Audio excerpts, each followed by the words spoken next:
Politics గురించి మాత్రమే మాట్లాడాలి అంటే పుంజాల శివశంకర్ గారి గురించి చెప్పాలి. ఆయనే పి శివశంకర్ గారు. నాన్ గాంధీ ఫ్యామిలీ నుంచి మొట్టమొదటి విదేశాంగ శాఖ మంత్రిగా పనిచేసిన ఏకైక వ్యక్తి ఆయనే. ఎన్నో జ్యుడిషియల్ రీఫార్మ్స్ తీసుకొచ్చారు. జనతా టైంలో ఇందిరాగాంధీని జైల్లో పెడితే ఆమెను బయటకు తీసుకొచ్చి పీఎంని చేశారు పి శివశంకర్ గారు. అందుకే ఆయనకు law minister, petroleum minister, commercial tax minister, external affairs minister ఇన్ని శాఖలతో ఆయన కేంద్ర మంత్రిగా పనిచేసే అవకాశాన్ని కల్పించారు ఇందిర.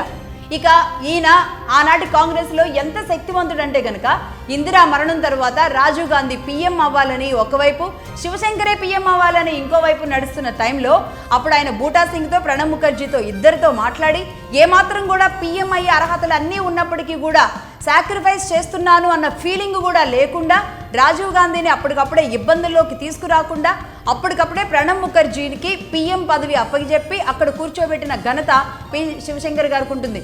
ఆయన అంటే ఒక రకంగా ప్లానింగ్ కమిషన్గా కూడా పనిచేశారు. ప్లానింగ్ కమిషన్గా నిజానికి భారతదేశంలో ప్రధానమంత్రి దగ్గర కాకుండా ప్లానింగ్ కమిషన్ అనేది ఎవరి దగ్గర ఉండడం అసాధ్యం.